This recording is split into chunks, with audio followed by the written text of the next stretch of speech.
Halo, selamat malam. Di sini saya akan menjawab pertanyaan soal nomor 1. Di video ini saya akan membahas salah satu panduan resmi TensorFlow, yaitu cara membuat kecerdasan buatan yang dapat menghasilkan teks menggunakan RNN berbasis karakter. Jadi model pada panduan ini dilatih untuk menggunakan kumpulan tulisan Shakespeare.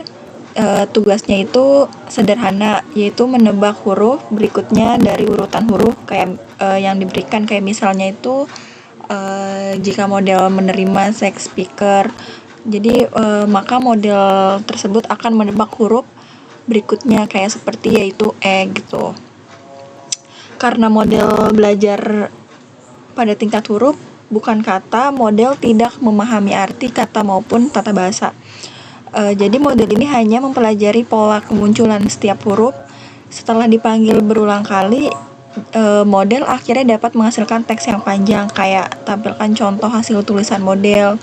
Lalu hasilnya memang menyerupai naskah drama, terus lengkap dengan nama tokoh-tokohnya dan dialognya. Namun isi kalimat tersebut masih belum sepenuhnya masuk akal karena model ini hanya meniru pola penulisan, bukan memahami maknanya.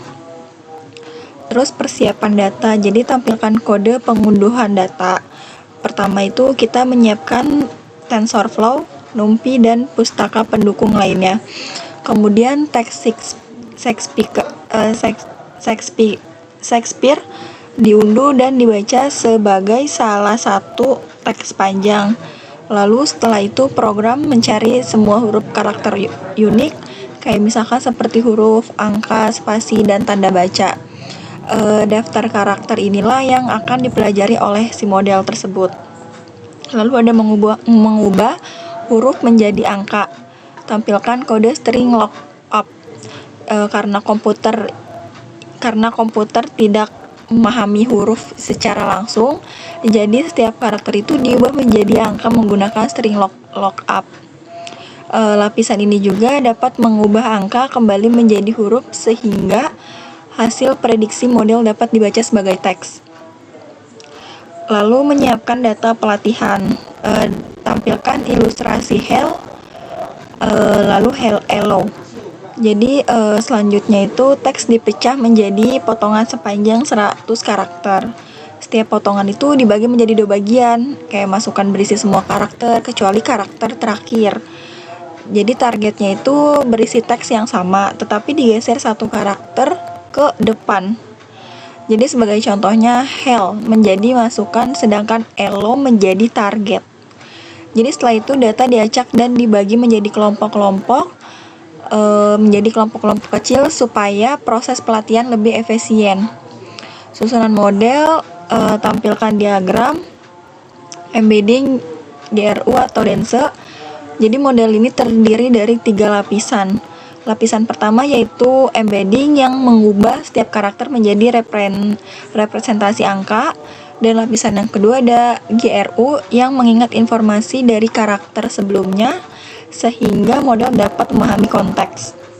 Dan lapisan yang terakhir itu ada dense yang menentukan kemungkinan karakter berikutnya. Jadi alurnya itu sederhana, karakter masuk ke embedding, diproses oleh GRU, lalu dense menghasilkan prediksi karakter berikutnya. Proses pelatihannya itu ada tampilkan kode pelatihan, karena model ini harus memilih satu karakter yang benar dari banyak kemungkinan. Digunakan fungsi kesalahan sparse categorical, cross entropy, dan metode pengoptimal Adam. Model kemudian dilatih selama sekitar 20 hingga 30 putaran pelatihan sambil menyimpan hasilnya secara berkala agar dapat digunakan kembali menghasilkan teks yang baru.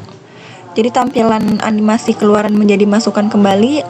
Jadi setelah selesai dilatih, model ini dapat menghasilkan ke teks yang baru nih. Lalu menerima model beberapa karakter sebagai awal, kemudian menebak karakter berikutnya. Karakter ini hasil tebakan dimasukkan kembali sebagai masukan. Proses ini diulang terus sehingga teks semakin panjang. Huruf berikutnya tidak selalu dipilih dari peluang terbesar. Sebaliknya, model memilih secara acak sesuai peluang yang dihitung. Cara ini membuat hasil tulisan lebih bervariasi dan tidak harus mengulangi pola yang sama. Lalu tingkat keacakan ini juga dapat diatur semakin tinggi nilainya, jadi hasilnya semakin beragam, semakin rendah nilainya, tulisan semakin konsisten. Jadi menyimpan model yang sudah dilatih dapat disimpan sebagai satu berkas sehingga bisa digunakan kembali tanpa harus melakukan pelatihan dari awal. Lalu ada bagian lanjutan. Di akhir panduan ini dijelaskan juga cara membuat proses pelatihan sendiri menggunakan gradient tab, berbeda dengan pelatihan standar yang selalu memberikan jawaban yang benar kepada model selama belajar. Jadi cara ini memberikan kendali yang lebih besar sehingga cocok untuk membuat metode pelatihan yang lebih kompleks.